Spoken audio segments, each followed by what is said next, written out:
Salut l'équipe, merci d'avance pour le visionnage, n'hésitez pas à liker et partager la vidéo. Vous pouvez également retrouver mes réseaux sociaux en description et n'hésitez pas à me soutenir sur Patreon. On lâche rien et on continue de remettre la mosquée au milieu du désert. Bon visionnage à vous.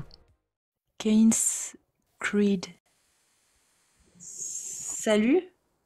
Oui, salut Cassius, bonjour, bon après-midi à tous. Je vais pas trop tarder, je veux pas trop troller. Je voulais juste te dire, bon, ça fait longtemps que je te suis.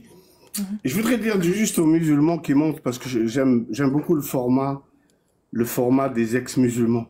Je trouve que c'est des histoires vraiment touchantes, qui nous touchent, il y a quelque chose qui s'est passé dans leur vie, ça les a affectés, ça nous affecte quand on les écoute.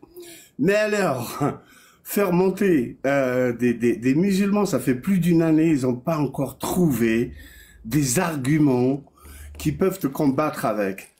Alors, je voulais juste dire à mes frères et mes sœurs, pourquoi les imams ne montent pas? Pourquoi vous croyez que les imams ne montent pas voir Cassius, Amir et puis tout le reste? Pourquoi? Il n'y a jamais d'imam qui monte. Parce qu'ils connaissent la vérité. Parce que en réalité, vous ne combattez pas Cassius ou Amir, mais plutôt vous-même. Ils utilisent les textes contre vous. D'accord? Donc arrêtez, c'est comme monter sur un ring de boxe et à chaque fois que tu jettes une patate, elle revient droit sur ta gueule, pardon du terme. Donc au bout de 5 minutes, tu vas arrêter. Dès que tu vois 30 coups de poing qui reviennent sur toi, tu vas arrêter. Cassius, merci énormément pour ce que tu fais et j'adore ce format des ex-musulmans. C'est tellement touchant parce que j'en fais partie et je sais exactement ce qu'ils ont traversé et ce qu'ils peuvent traverser. Et donc, je te remercie énormément. Je vais pas troller Tu veux trop pas en longtemps. faire partie? Mais non, tu trolles pas. Moi, je te propose de faire ton témoignage. Moi, obligé. écoute-moi. Non, je vais te dire, moi, malheureusement, mon apostasie s'est faite il y a très très longtemps. Je Bah suis tant assez mieux pour âgé. toi. Oui, elle mieux. s'est faite. Si tu me permets, Vas-y. bien sûr. Elle s'est faite très très jeune, à l'âge de à peu près 6 ans. J'étais pas encore circoncis. Donc c'est pour te rappeler que je me suis rappelé exactement du jour de ma circoncision, Oh. des circonstances et ainsi de suite. Moi je suis kabyle. Donc on a une vieille tradition qui n'est pas du tout musulmane, c'est quand on coupe bien sûr le prépuce, on prend le prépuce et on l'attache et on l'enterre dans la terre, par exemple, pour avoir l'amour de la terre et ainsi de suite. C'est une vieille tradition païenne, mais qui est tellement belle, il y a tout un rituel.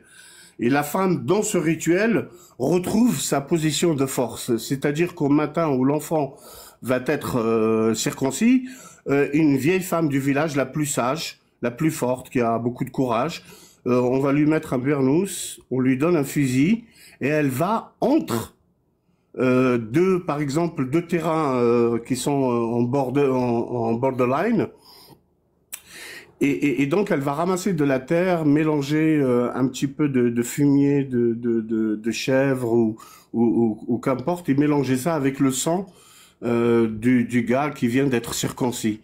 Maintenant, on peut interpréter cela, et puis l'après-midi, elle le remettent. On peut interpréter ça comme on veut.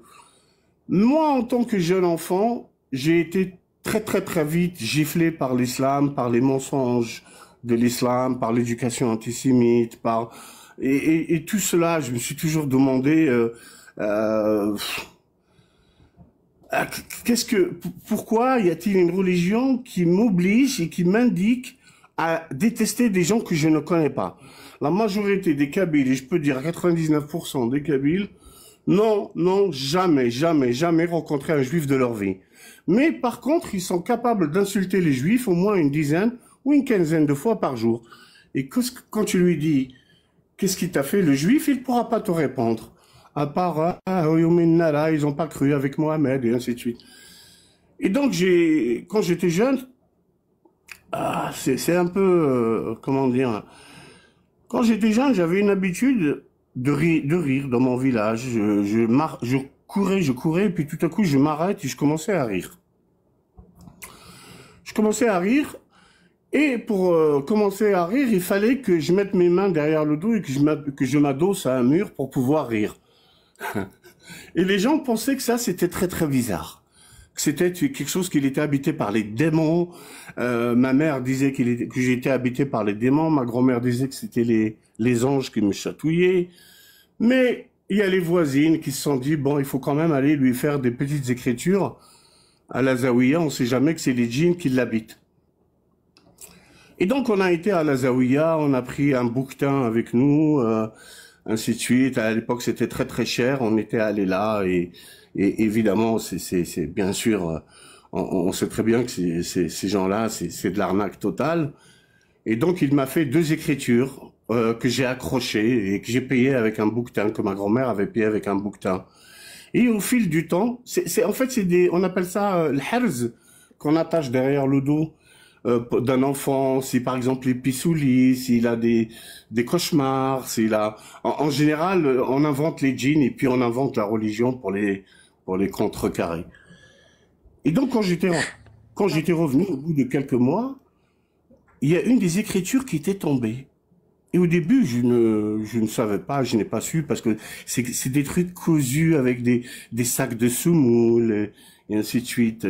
Une mauvaise couture, tu vois. Et quand on a découvert que dans cette écriture, c'était blanc. C'était juste une petite page de cahier, tout blanc, plié en 4, et introduit dans un tissu qui a été cousu par les 2 femmes, je suppose, du cheikh de la Zawiya. Et à partir de quand ma mère a vu ça, elle m'a absolument mis une raclée en disant que c'est impossible que l'imam pouvait se tromper ou pouvait faire ça, que c'était moi qui avais changé les écritures à l'intérieur du Hajj. Donc j'ai pris une belle raclée. Et en fait, il s'est révélé que c'est la réalité, qu'ils écrivaient absolument rien du tout à l'intérieur, parce qu'ils te demandent d'aller l'enterrer à l'abri des yeux des personnes pour pas qu'on le voie, il fallait pas le brûler. Mais attends, je résume, ça veut dire que toi, t'étais gamin là à ce moment-là, t'as direct compris que le shir vous avait escroqué et ta mère, voyant ça, n'y a pas cru et t'a rejeté la faute dessus. Ah oui, elle m'a tabassé avec une pantoufle verte. Wow. Je te parle des années vraiment à la fin des années 60 en Kabylie, avec une pantoufle verte. Et donc après, ça s'est révélé que c'est la réalité, qu'en fait, l'imam, il avait 2 femmes et toute la journée, ils étaient là à plier des papiers, à les mettre dans des trucs. Des papiers vides, hein. Voilà. Des papiers vides, parce que même lui, voilà, c'était des papiers vides. C'était des papiers vides et donc j'ai commencé à croire, quand j'ai rejoint la mosquée, parce qu'à l'époque, on n'avait pas encore l'école. L'école n'était pas construite dans le village. Tu mets dans ta tête que c'est un village berbère, kabyle, qui n'a pas d'accès automobile, qui n'a absolument rien, ni électricité, ni absolument rien. Dans les années 60. Voilà, à la fin des années 60. Et là, je te parle vraiment. Tu sais que c'est après soi-disant l'indépendance de l'Algérie. Et tu imagines que si on avait un malade, il fallait le transporter peut-être 40, 50 kilomètres entre montagnes, collines, sur un âne, ou bien des hommes, 5 ou 6 hommes qui vont le transporter. On n'avait absolument rien. On était abandonnés, c'était à l'aube de l'Algérie post-indépendante. Donc on n'avait absolument rien dans le village. On était uniquement, si tu veux, un petit peu apeurés. On était apeurés de tout ce qui était Mohammed, Allah, l'islam. Et puis Mohammed, dans notre conception d'enfant, était plus fort que Allah. Sans Allah, sans Mohammed, Allah n'existerait pas. Mohammed, c'était ma grand-mère en parlait comme si c'était son 2e mari. Elle en parlait comme si c'était un héros. Il était devenu un super héros dans notre conscience. Une idole. C'est presque du shirk en fait, ça. C'est plus que du shirk. Bon, je vais pas aller m'étaler parce que vous le faites très très bien. Mais la religion, quand vous trouvez que la religion musulmane, par exemple, insiste sur un fait, c'est là qu'il faut aller creuser. Quand elle insiste sur le shirk, qui est justement l'aberration la plus totale qu'on peut avoir dans l'islam, c'est là qu'il y a le shirk.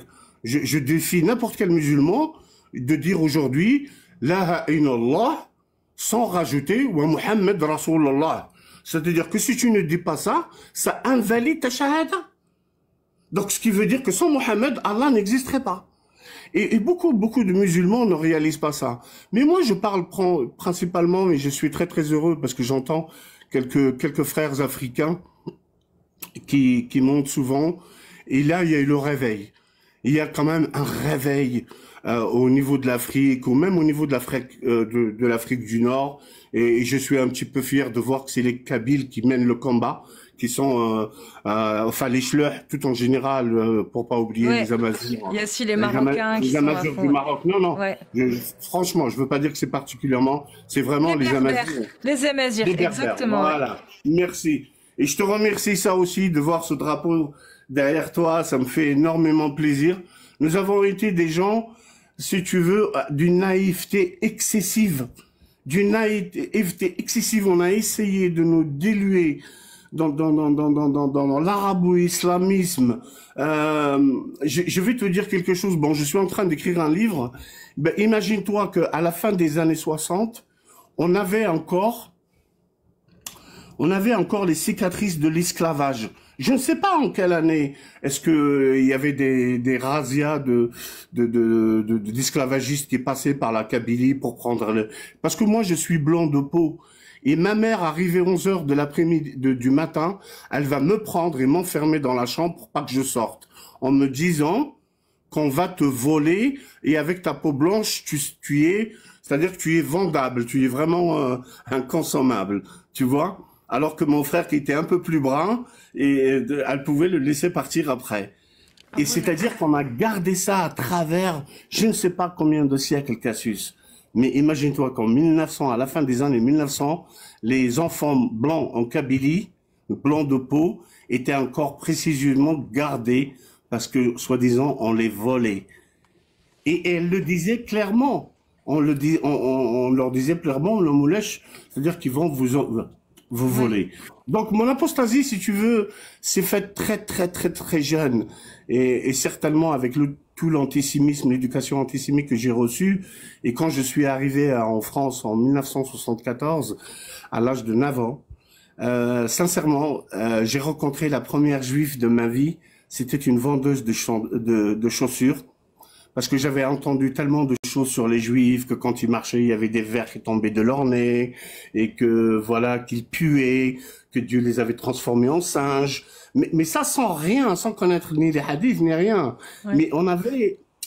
les Juifs, c'était... Voilà, pour être un bon musulman, il fallait haïr le Juif. Et la première fois que j'ai débarqué en France, quand mon père m'a ramené le 16 septembre 1974, le mardi, nous avons été à Belleville. Et là, j'ai rencontré pour la première fois de ma vie une femme juive. C'était la première fois. Et je regardais s'il y avait des vers qui tombaient de son nez. Et il n'y avait pas. Toute ta vie, on te l'avait dit. Et exactement, on m'avait dit ça. Après, parce que mon père m'avait dit à l'oreille, elle est juive. Tout doucement, elle m'a dit, elle est juive. Et là, j'ai commencé vraiment à la regarder, à l'observer, les moindres détails, avec tout ce que j'ai entendu. Et donc, elle va me chercher une paire de chaussures, elle revient. Elle était marron avec des trucs à l'intérieur. Et puis, ça n'allait pas, elle m'a dit, je pense qu'il faudrait une autre taille. Donc, elle repart, elle revient avec une autre paire de chaussures noires, cette fois-ci. Et elle était en train d'arranger mes petits pieds à l'intérieur. Et moi, j'ai pas pu hésiter. Pour un moment, j'ai senti sa tête pour voir si les Juifs puaient. Donc, j'ai mis mon nez vraiment à ses cheveux. Elle était rousse. Enfin, ça devait être une teinture. Elle sentait la framboise, quelque chose, un fruit. Elle sentait un fruit. Et là, elle s'est relevée. Elle m'a frappé au menton avec sa tête. Elle a commencé à m'embrasser, à demander pardon. Désolée, oui. Ainsi de suite. Même ma mère ne m'avait jamais embrassé comme elle. C'est-à-dire qu'elle m'a embrassé au moins 6 ou 7 fois sur la joue, sur le front, en me disant « Pardonne-moi, mon petit ». Et moi, ma mère n'avait jamais embrassé plus de 2 fois.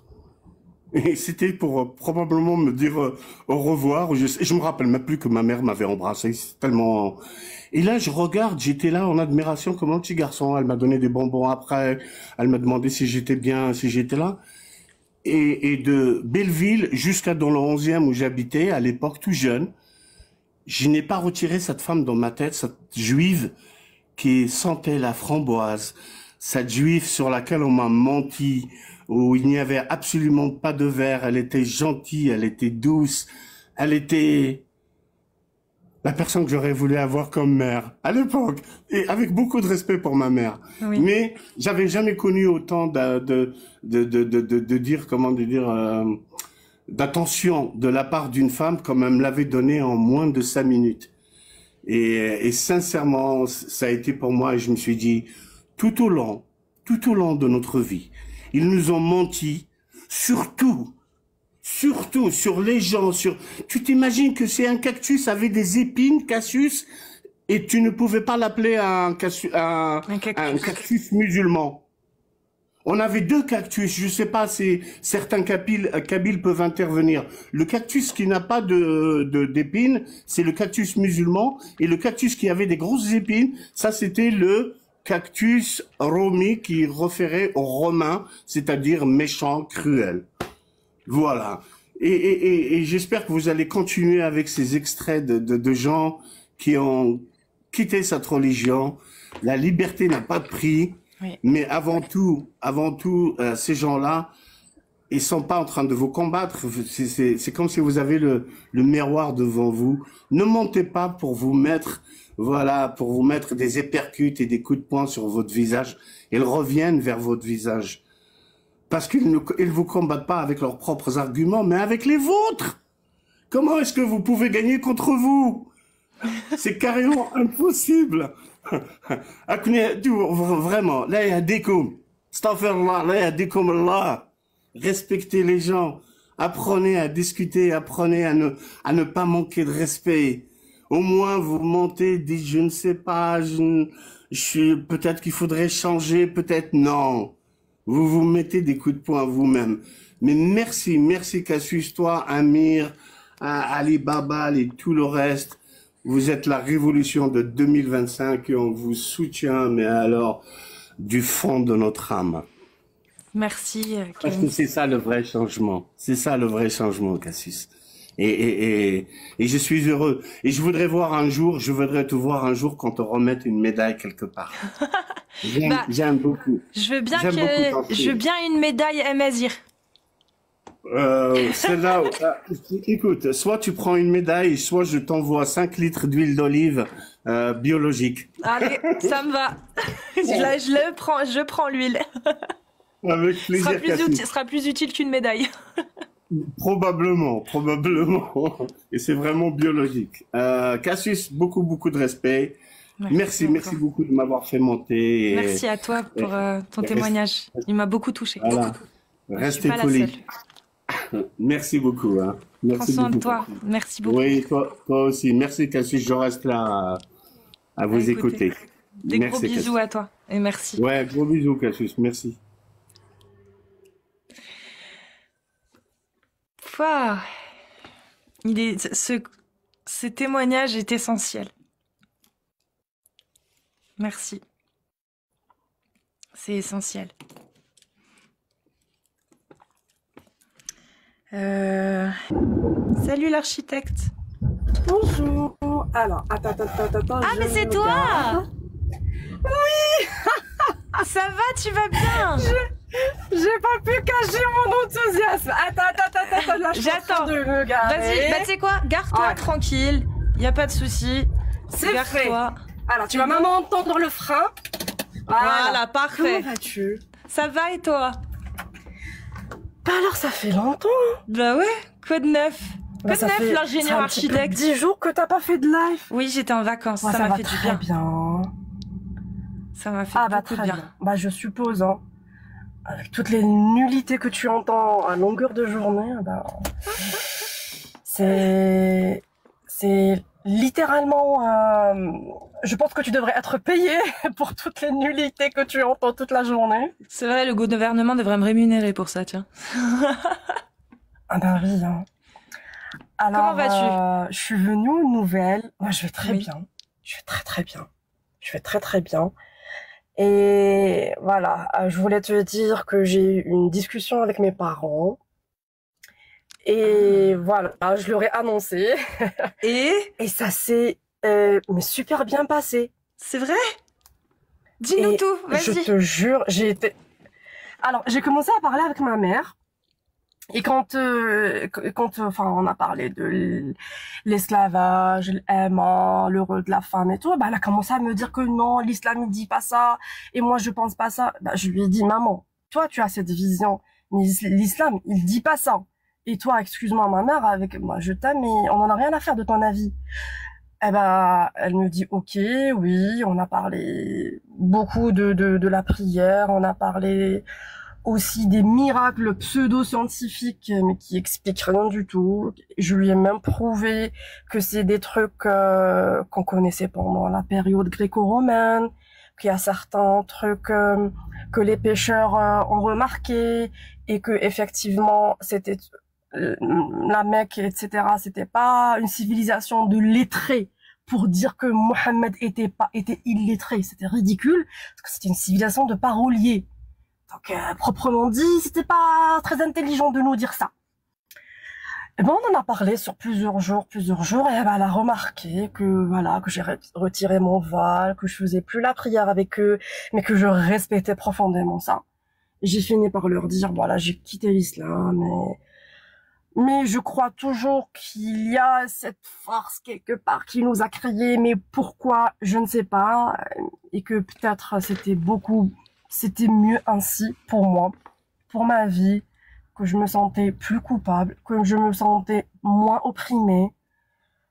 Voilà, je respire la liberté de penser, parce que, oui. La liberté de refuser les atrocités. Oui, et de le dire que, oui, et de dire que l'islam n'a pas aboli l'esclavage, ça c'est une grossière erreur, au contraire, il l'a utilisé. Ouais. Et quand on est petit, on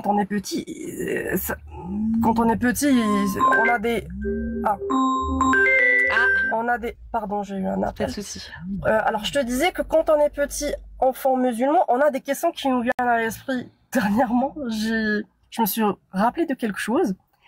Alors, aux alentours de 11, 12 ans, quand j'ai appris comment on fait des bébés, voilà. Et là, je me suis dit, est-ce que Mohammed l'a fait?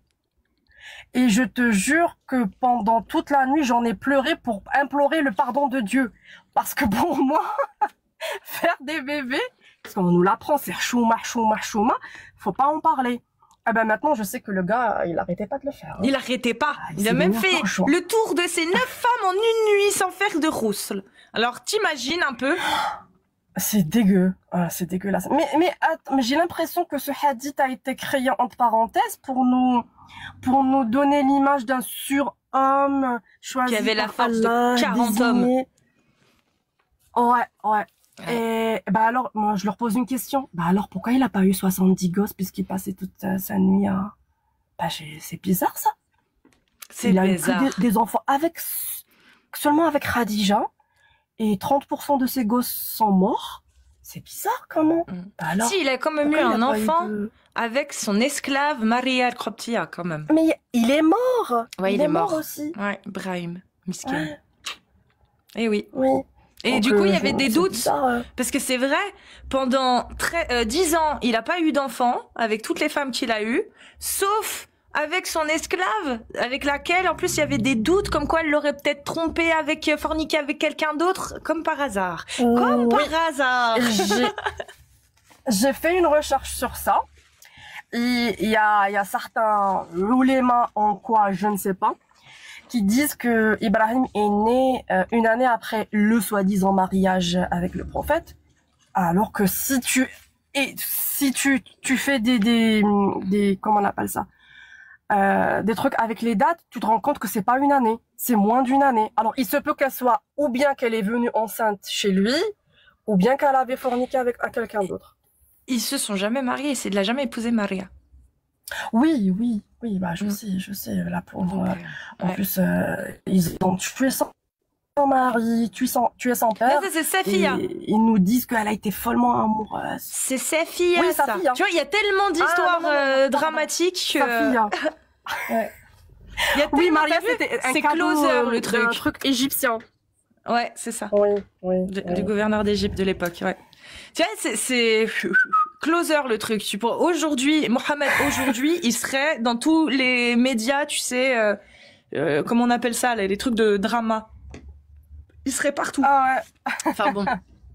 En tout cas, l'architecte, Voilà, je te disais je suis que mes contente que ça se parents- soit bien passé avec tes parents. Je suis contente. C'est cool. Ah oui, oui, oui, oui, oui, oui, oui. Et en plus, t'as Et réussi à ben- faire réfléchir un peu ta maman, non? Les tabloïds. Oui, pas seulement ma maman. Pas seulement Oui, ma ton maman. papa aussi. Bon. Oui, oui, oui, oui.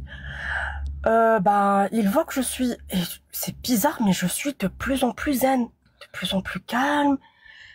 Mais c'est incroyable. Avant, j'étais tout le temps stressée, tout le temps sur les nerfs, parce que il faut que je fasse ça, il faut que je fasse ça, il faut que je fasse ça. Et aussi, je me sentais coupable parce que quand j'entends le head down et que je le fais pas, je me sens quelque part coupable. Ouais. Tu vois, c'est opprimant. Alors moi, je dis autour de moi, si votre religion est apaisante, elle vous fait du bien, elle est pas trop opprimante, elle vous dicte une bonne séance, elle vous dicte de bons comportements, bah y a pas de souci. Mais si ta religion te force à corriger les autres parce que tu te sens meilleur que moi, parce que tu portes 3 couches de niqab, bah, excuse-moi ma sœur, hein, t'es pas meilleur que moi parce que tu te couvres, hein, ça n'a rien à voir. Voilà. Il faut que les autres retiennent leur instinct animal. Et cet instinct animal, qu'il en soit ainsi. C'est pour ça que l'humanité perdure. Il faut que les hommes soient attirés par les femmes. Mais aux hommes de savoir comment se rapprocher auprès des femmes. C'est ça. On est d'accord. Walou. Bah, merci en tout cas à toi hein, pour ta revisite, ça fait plaisir. Vraiment. Ah bah, moi j'arrête pas de t'écouter pendant que je fais le ménage, pendant que je travaille en voiture et voilà, et peace. Et je voulais te dire que je t'aime. Oui. Moi aussi je t'aime. J'aimerais que tu parce que pour moi vraiment hein, t'es un profil qui est exemplaire dans le sens épanouissement personnel, ton travail, etc. Si tu veux parler un petit peu de toi, dire ce que tu fais sans aller trop loin, pour montrer aux gens que voilà, c'est... Oui, si je suis architecte de formation, oui. Et ben, ça fait plus de 11 ans que je travaille. Je suis du 91, voilà. J'ai 34 ans, j'ai 2 enfants. Mon époux est aussi architecte. Et j'ai une entreprise, on fait tout ce qui est traitement de façade et traitement intérieur. J'ai fait des hôtels, j'ai fait des entreprises, j'ai fait des appartements, des cabinets médicaux. Voilà. Et moi, j'adore le contact avec les êtres humains. Oh, j'adore parler aux gens, être gentil avec les gens, leur dire bonjour et leur parler à leur cerveau. Voilà. Ne pas insulter l'intelligence des gens. Voilà. Et les respecter surtout. Oui. Voilà. Respecter les gens, les aimer et leur faire confiance. Voilà. Je te remercie en tout cas, Walou, l'architecte. walou. Tu repasses Je quand tu t'en veux. prie. Ah bah c'est gentil. Prends soin de toi, Ah bah, on t'embrasse. bonne journée et Merci. bon live. Merci. Moi aussi, je t'embrasse très très fort. Au revoir. Mouah, Au revoir, salut, bisous. Au revoir, Biba, au revoir. Tu reviendras quand tes parents auront apostasié pour nous le dire.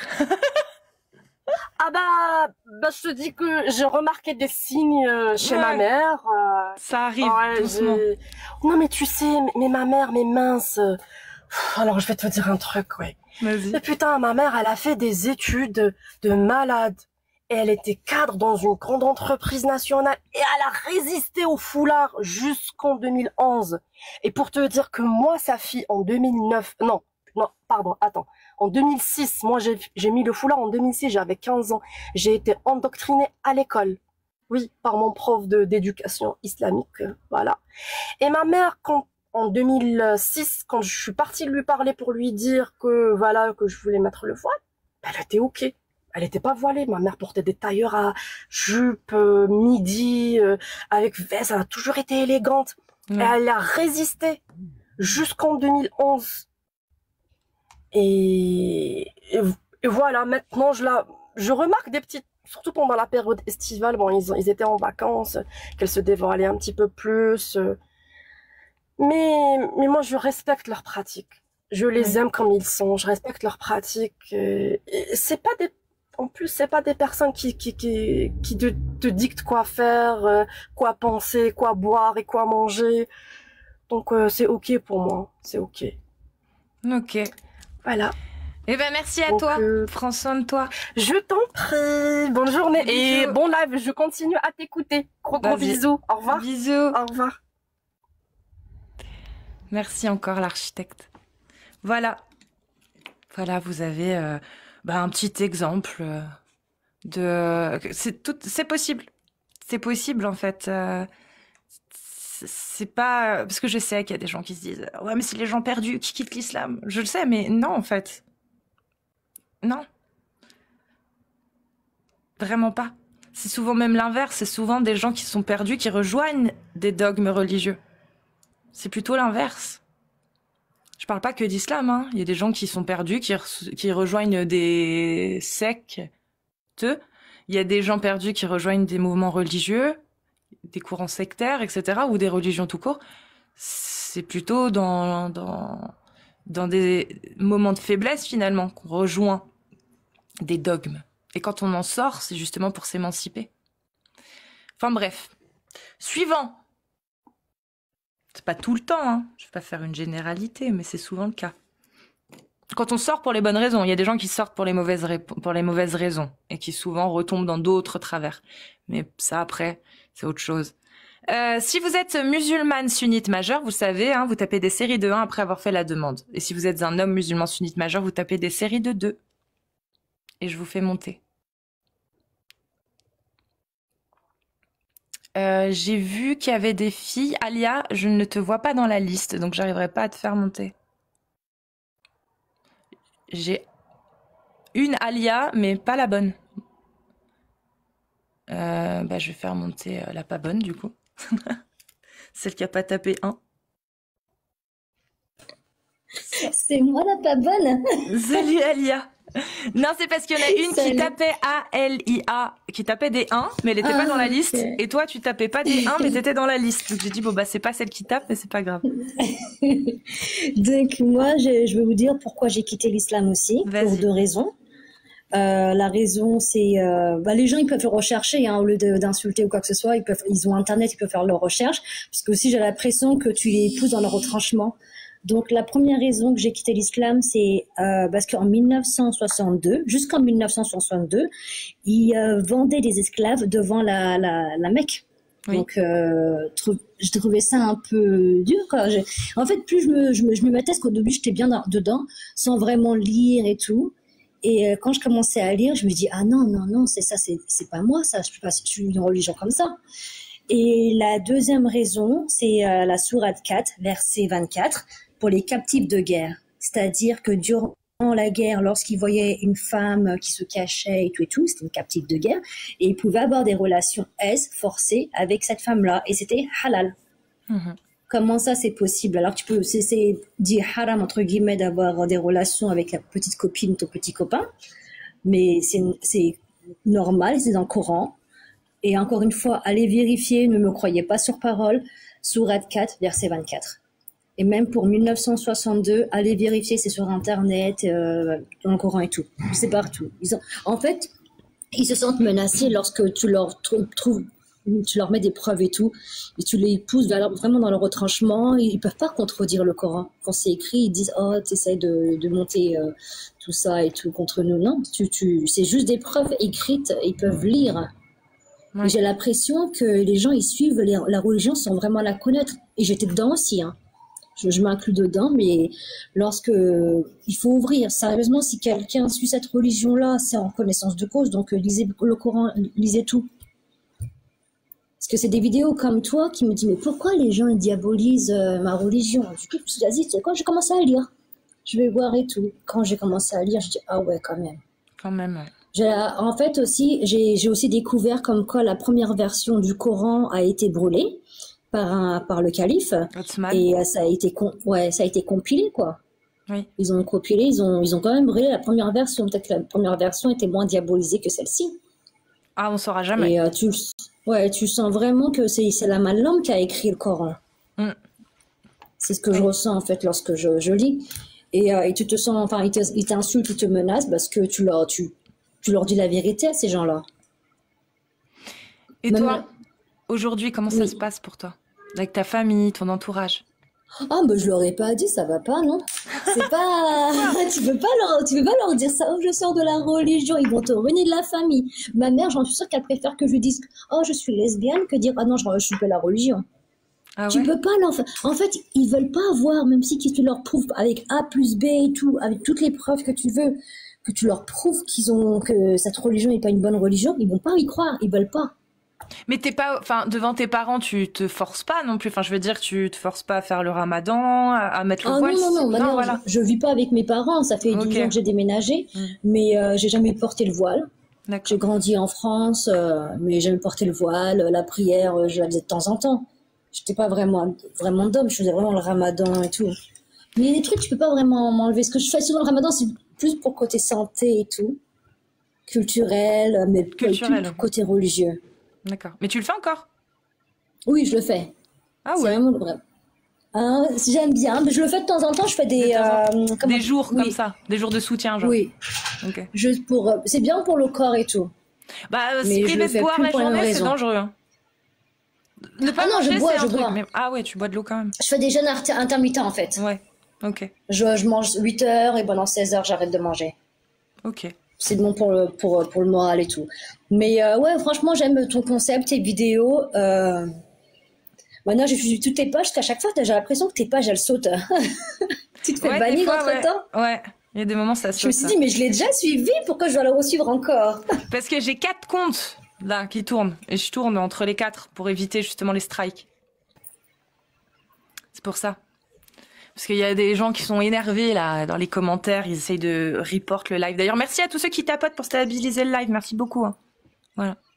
Ils sont énervés parce qu'en fait, je leur montre la vérité et tu sais que les premières personnes qui vont quitter la religion, c'est les femmes, c'est pas les hommes. Ce serait ce qu'il y a de plus logique, effectivement. Et du coup, tu les énerves. Quand tu vois l'Afghanistan où ils sont vraiment dans l'extrême, après moi j'ai de la chance de pas avoir une famille trop dans l'extrême parce que moi j'aime obligé de porter le voile à la maison ou à l'extérieur. Mais lorsque tu vois le système de l'Afghanistan et qu'ils disent il y a une loi qui est sortie comme quoi les fenêtres des cuisines doivent être condamnées, c'est quoi? C'est plus et puis les êtres humains, on est traités comme des sous-humains quoi. Oui, totalement. Totalement. Donc les premières personnes qui quitteront la religion seront les femmes et du coup c'est pour ça que t'as beaucoup d'hommes qui montent et qui t'insultent sans raison au lieu de communiquer avec toi. Si tu arrives à parler avec eux, ils vont dire ah bah moi j'ai pas le niveau pour parler avec toi, parler avec un imam. Pourquoi t'es monté dans ces cas-là? Tu sais Aléa, moi je pense que ceux qui m'insultent, ils se rendent même pas compte de ce que tu dis. Hein. Je les insulte parce qu'ils sont énervés. Je pense qu'ils se rendent même pas compte que au vu de tout ce qu'il est dit dans l'islam sunnite et dans le Coran, c'est les femmes qui vont quitter l'islam. Je pense que ceux qui m'insultent vraiment. Ils s'en rendent même pas compte de ça. Ils sont trop dans une colère en fait parce que on parle mal de ma religion alors qu'ils savent même pas ce qu'il y a dedans. Mais ils la suivent même pas eux à part ne pas manger de porc, ils font rien. Ils suivent même pas les 5 piliers de l'islam. C'est vrai, après, prends 100 personnes religieuses, musulmans entre guillemets, tu les prends, il y en a aucun qui font la prière. Le seul truc qu'ils font c'est moi je suis musulman, je mange pas de porc. Et même le ramadan ça le fait pas vraiment. Et du coup, tu les attaques, en fait. Tu dis, ah non, tu vas faire sortir les femmes. Les femmes, elles vont se révolter. Et, en fait, ils aiment garder la religion sur le couple. Ils pensent que la religion, c'est comme un buffet à volonté. Ils prennent ce qu'ils veulent et ils laissent ce qu'ils veulent pas. C'est pas un buffet, là, la religion.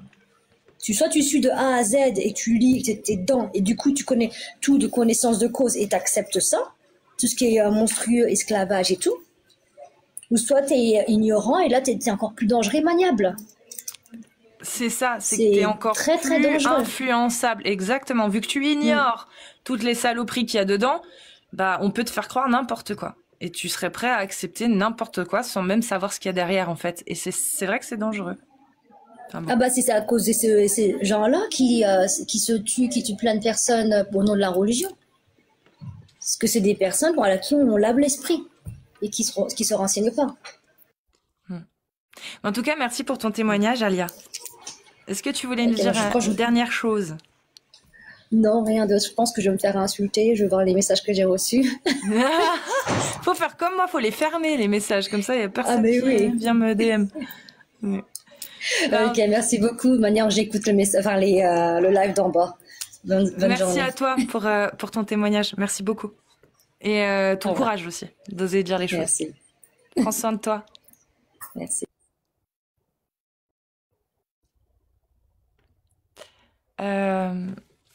Et ben, on passe au suivant. Donc, je répète, si vous voulez réagir, il faut cliquer là sur la liste des invités, sinon je peux pas vous faire monter. Donc, vous tapez des séries de 1 dans le chat si vous êtes une femme musulmane sunnite majeure, après avoir fait la demande, ok? Et des séries de 2 si vous êtes un homme. Alia, voilà.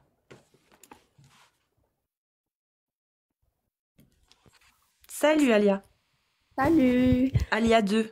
Tu viens aussi pour un témoignage? C'est pas vraiment un témoignage, je me renseigne encore sur le Coran, mais je suis en train de me retirer un peu à la fois. Toi, tu crois en Dieu? Je croyais en Allah, mais au fur et à mesure de lire le Coran et la Sunna, je m'éloigne du Coran parce qu'il y a des choses qui sont injustes qui se trouvent dans le Coran. Déjà, les esclaves, les mécréants, tout ça. D'accord. Et t'es née dans une famille musulmane? Oh non, pas du tout. J'étais chrétienne. Je me suis reconvertie à l'islam il y a 1 an et quelques mois. Donc ça fait très peu de temps, mais j'ai bien appris sur le Coran. Parce que déjà, je suis pas d'accord avec le mariage des enfants et je pense que je l'ai bien compris par rapport à un verset. Je ne sais pas te dire spécialement le verset en question, mais ça pourquoi Non, la question c'était pourquoi tu es passée du christianisme, donc tu étais catholique? Oui. Ouais. Oui. Du catholicisme à l'islam. Comment ça se fait? Le pourquoi, c'est parce que j'avais du mal à vivre. Et donc, le Coran m'a permis, par certains versets, de me rapprocher de cette religion sans la connaître totalement. D'accord. Et donc, au fur et à mesure que je découvre le Coran, je ne suis pas d'accord avec les versets qui ont été révélés, soi-disant, par Allah. Ok. Et donc là, tu es encore dans une recherche? Ou alors tu te considères plus comme musulmane? Je me considère comme, j'ai trouvé un mot, le théisme. Ah, vas-y, explique-le-nous. Explique-le-nous, pardon. Si j'ai bien compris, en fait, c'est que je me place pas forcément dans une religion, comment ça s'appelle? En fait, je me place... Un dogme religieux établi.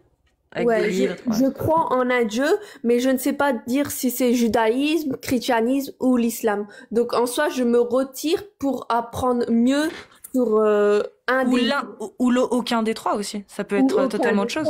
Parce que peut-être il y a aussi le mot qui s'appelle, il y a théisme et il y a déisme. Donc en déisme, on peut croire en un Dieu, mais on croit à aucun messager, à aucun prophète, à aucun... Donc toi, t'es plutôt déiste ou théiste?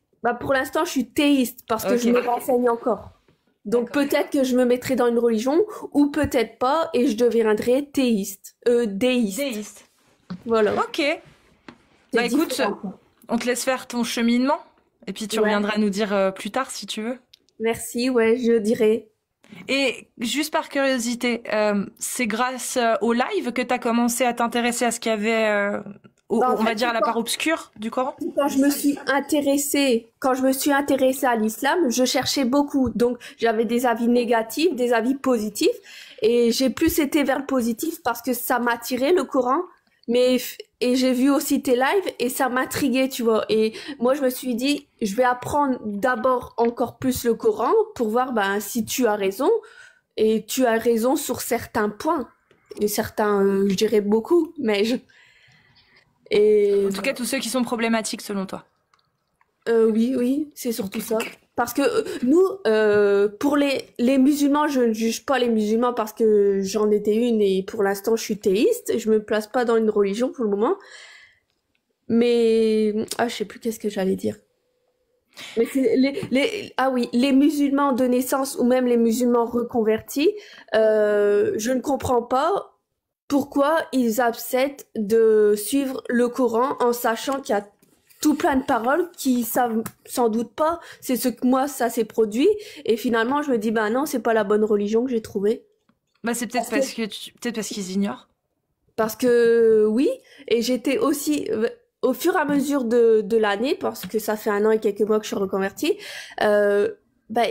j'avais peur de Dieu, donc je faisais tout pour Dieu, et finalement en fait je me suis noyée et j'avais du mal à me retrouver moi-même, et je faisais tout pour plaisir à Dieu, ce qui m'a noyée totalement, et donc je voulais de retour revenir à avant, où j'avais des périodes, et donc non, je me dis, si le Coran me permet pas de me sentir bien, et que finalement j'ai de retour des périodes en trop suicidaires, tu peux dire, voilà, ok, il y a pas de souci.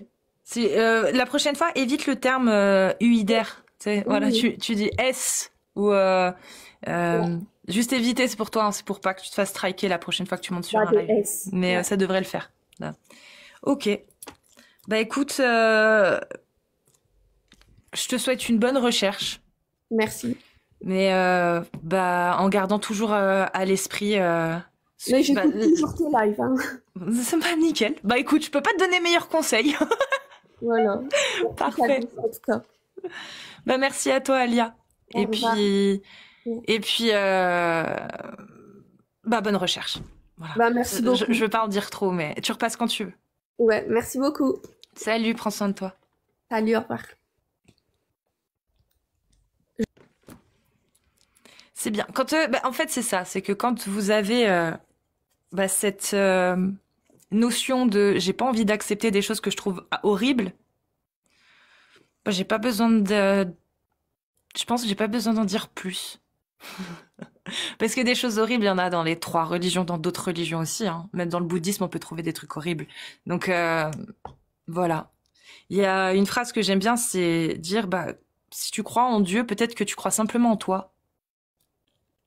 C'est-à-dire en ton propre sens moral. Voilà. Et c'est celui-là qui te permet d'accepter ou de refuser les choses qu'il y a dans les écrits, quels que soient ces écrits. Donc, continue à rechercher et à chercher. Et qui sait, hein, peut-être qu'au bout du compte, on trouvera la vraie religion. Ou pas. Bon, suivant. On m'aurait dit ta sœur. Ouais, c'est vrai. Ça aurait pu être ma sœur. Vous ressemblez vite fait. Ça va, Cassius? Ça va, et toi, depuis le temps? Ça va, tranquille. Quoi de neuf? 10. Rigole, s'il te plaît. Merci. T'as vu? Alors, ça va ou quoi? Ça va. T'es toujours musulman? Alhamdulillah. Ça va. Musulman... ouais. Ambigu, voilà, pas sunnite, quoi. Pas selon l'ijma'. Voilà, pas selon l'ijma'. Ok. Donc tu venais faire un coucou ou tu voulais qu'on parle du Coran? Vas-y, viens, on parle du Coran si tu veux. C'est comment? C'est le débat principal du live, non? Ouais, c'est vrai. C'est vrai. Mais juste avant qu'on parle que du Coran, parce qu'on m'a redonné un verset que j'avais... je m'en souvenais plus. C'est sourate 33. Je crois que c'est la 33. Verset 69, il me semble. Donc c'est 69. Celui qui dit... Oui, voilà. « Ô vous qui croyez, ne soyez pas comme ceux qui ont offensé Moïse. Allah l'a déclaré innocent de leurs accusations car il était honorable auprès d'Allah. » Ça, tu sais quel est le texte de la Sunna qui explique cette parole-là? Le texte de la Sunna, donc les hadiths? Oui.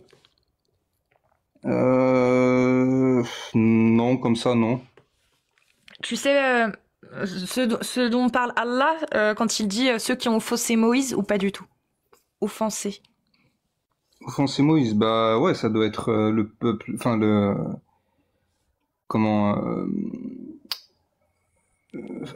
le peuple les gens de Pharaon. Ouais. Mais ils ont dit quoi de Moïse? Que c'était... je me souviens plus très bien, je te cache pas. Il n'y a pas de souci.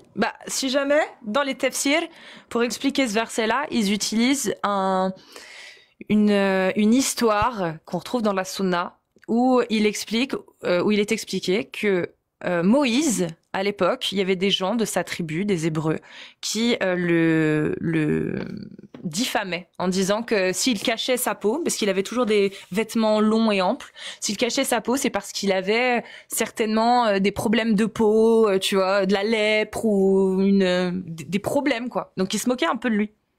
Et il y a Hadith Sahih où on a cette histoire, où un jour, alors que Moïse était allé prendre un bain, se baigner dans une rivière, il posa ses vêtements sur un rocher. Donc c'était un peu plus loin que la tribu. Et au moment où il sort de l'eau pour récupérer ses vêtements, le rocher, par la volonté d'Allah, commence à courir avec ses vêtements. Et donc Moïse prend son bâton et court auprès du rocher, après le rocher, en disant « Oh rocher, rends-moi mes vêtements !» Et le rocher le ramène jusqu'à l'entrée de la tribu où se trouvaient les gens qui le calomniaient. Et là, les gens ont vu Moïse nu. La pierre s'arrêta, le rocher s'arrêta, il put récupérer ses vêtements. Et d'ailleurs, même, il mit des coups de bâton sur le rocher.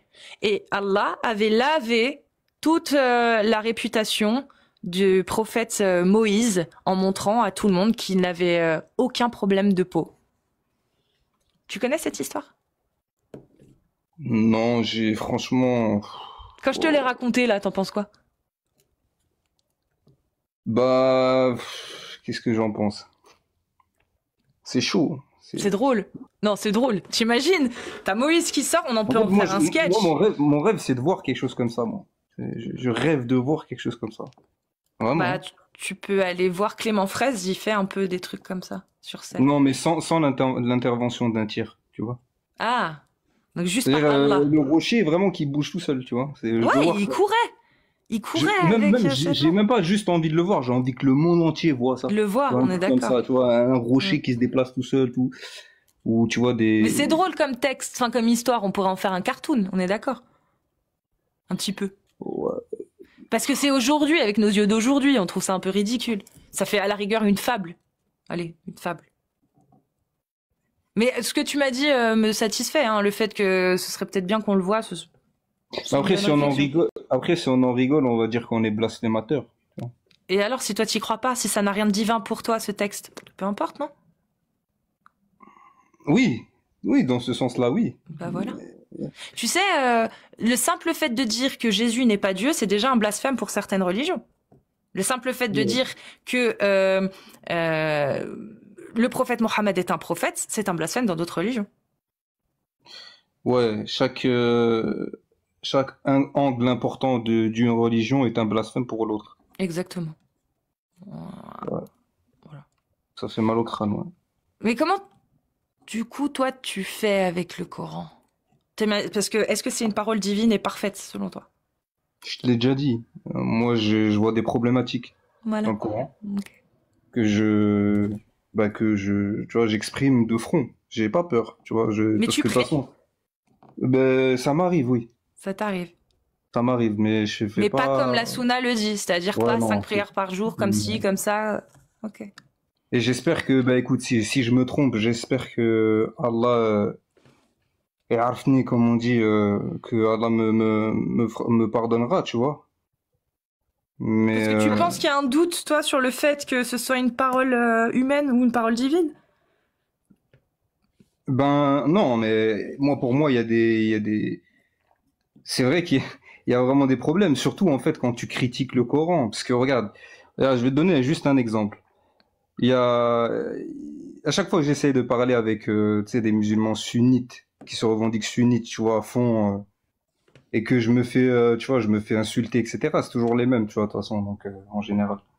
Mais quand je dis que par exemple, je suis pas d'accord avec certaines punitions, tu vois, qui sont je sais pas, qui sont des ordres d'Allah dans le Coran, comme par exemple la lapidation, enfin ça après c'est, ou alors les coups de fouet, tout ça. Je dis pour moi ça a aucun sens moral, tu vois, de faire appliquer de telles sanctions, tu vois, peu importe le pourquoi du comment, ça fera réfléchir personne, ça fera s'améliorer personne.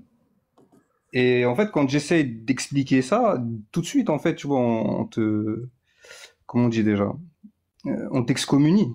Oui. Tu vois, on t'excommunie, on dit oui, t'as pas le droit d'émettre un jugement, t'as pas le droit d'émettre, de rejeter, t'as pas le droit tu dois accepter. Mais justement, la question qui est intéressante, c'est si toi, tu arrives en lisant le Coran à voir des choses qui te posent problème et d'autres choses que tu trouves normales, ça va. Est-ce que ce serait pas finalement ton propre sens moral qui te permet de faire ce tri et pas l'inverse? Si. Ouais. Si, bien Donc sûr. au final, c'est pas forcément très intéressant de garder le Coran comme étant un livre qui te guide, puisque c'est toi qui, grâce à ta propre pensée, ton propre raisonnement, arrive à faire le tri dedans. C'est plus un Ouais, outil. après, ma pensée, elle est basée sur ma pensée et tu vois comment dire, mon empathie, etc. Je pense aussi elle est basée sur plein d'éléments qui ont fait ce que je suis devenu avec le temps. Tu Mhm, vois, en vrai, pour moi, les humains, on est des éponges. Tu vois ce que je veux dire? mhm. Alors, on est Ouais. juste le résultat de ce qu'on a vu, vécu, traversé et de la façon dont on l'a, comment dire, Et- dont on l'a. Enfin, c'est tout un mélange de tout plein de trucs en fait. On est complexe, l'être humain il est complexe. Mais la raison en fait, c'est pourquoi tu vas trouver deux personnes, par exemple, tu vas trouver une personne qui a grandi dans un environnement avec tout un tas de, tu vois, de choses et une personne qui a grandi dans le même environnement et il y a une personne qui est mauvaise, l'autre qui est bonne. Tu vois, c'est compliqué. Parce qu'ils n'ont pas vécu exactement la même chose. Ouais, c'est sûr. Il y a des détails, il y a C'est du toujours des détails. déterminisme. Mais du coup, là, tu vois, ce que tu viens de dire là, c'est un petit peu aussi, ça va un peu à l'encontre de certaines paroles de Allah. Comme par exemple, c'est lui qui décide de fermer les cœurs, c'est lui qui, d'un côté, rien ne se passe sans qu'Allah l'ait décidé, mais en même temps, il y a aussi le libre arbitre. Bizarre, tu vois. C'est-à-dire que soit tout est conditionné par Allah et rien ne se passe sans que lui l'ait décidé, soit effectivement derrière il y a le principe, comme tu viens de le dire, c'est que en fonction de ce que l'on vit, de ce que l'on apprend, de ce que l'on côtoie, de qui on côtoie, des choses auxquelles on a accès, bah effectivement on devient ou on pense d'une certaine façon et c'est un petit peu, ça va un petit peu à l'encontre de ce que dit Allah, quand même. Enfin, de ce qu'il est dit dans le Coran. Parce qu'attention. Parce que moi, j'ai bien Mais compris que toi, tu remettais en question certaines choses qu'il y avait dedans. si on prend l'interprétation qui veut que de toute façon c'est Allah qui te met les gens sur ta route, c'est Allah qui a créé, comment dire, la destinée, je sais plus combien de siècles ou de millénaires avant, enfin, avant la création de toute chose. Non, mais après c'est vrai que c'est une vraie question ça. C'est pas, en fait déjà rien que les gens qui ont réfléchi toute leur vie sur ce genre de questions, ils ont pas trouvé de réponse. C'est pas monsieur tout le monde, n'importe qui va avoir la réponse. Tu vois ce que je veux dire? C'est-à-dire que Ouais. c'est compliqué. D'ailleurs, je pense qu'il y a beaucoup de. En fait, le problème des gens, c'est surtout qu'ils manquent d'humilité. Ce qu'il faut reconnaître, c'est que tu sois croyant, que tu sois pas croyant, que tu sois. Faut être humble et faut reconnaître que bah on n'a pas de réponse à plein de questions qu'on se pose. Voilà, c'est tout. Mais tu sais, il y a des gens, justement, moi, je trouve qu'ils sont trop humbles. Parce qu'il y a des gens qui vont dire, ah, moi, je sais pas, j'ai pas la science, donc je peux pas avoir d'avis. Mais en fait, c'est une excuse, ça, c'est un Non, ouais, prétexte. ça, c'est pas de l'humilité, ça. Non, non, ça, c'est des arguments pour pas réfléchir. C'est pas pareil. Je te remercie. Cassim, Ouais. est-ce que tu as une dernière chose à nous dire? Bah, écoute, ouais, il faut pas avoir peur de penser. De penser, même si ça va à l'encontre de la masse, ça va à l'encontre des croyances populaires, de la religion, de tout ce que vous voulez. Si vous voyez qu'il y a quelque chose qui vous tient à cœur, même si tout le monde pense le contraire, bah, accrochez-vous, en fait.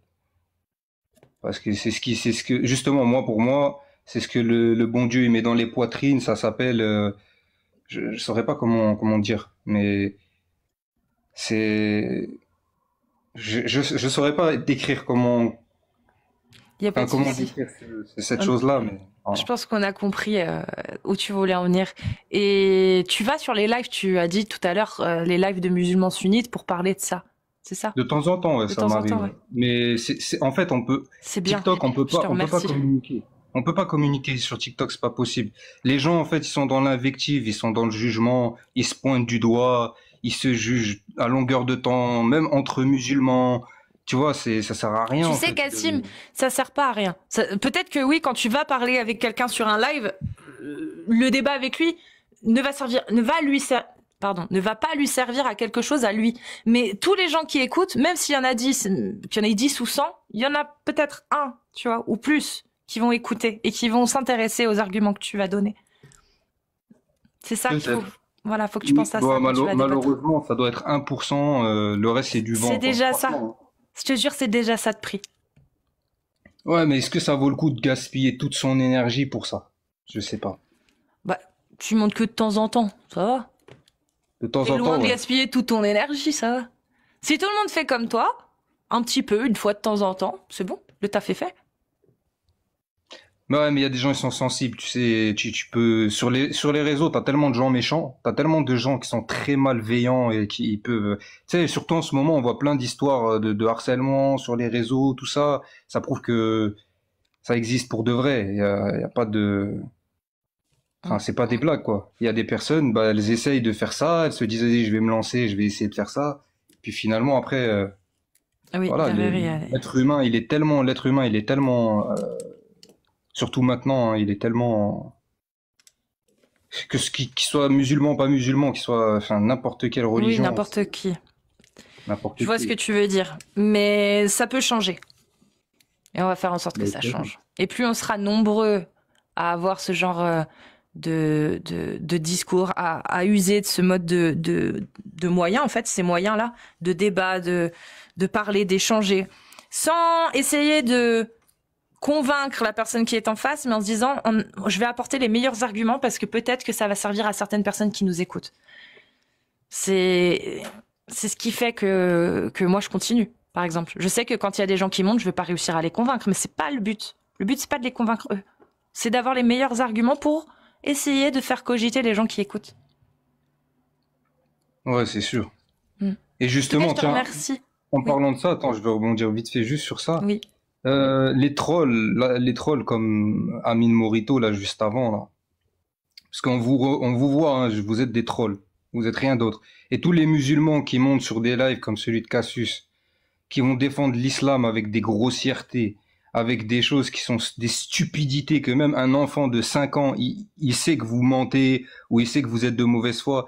Les gars, arrêtez, vraiment arrêtez, parce que ça dessert ça dessert la croyance, parce que ça fait passer la croyance pour du bullshit, et en plus vous finissez par dégrader l'image de tous les musulmans en règle générale.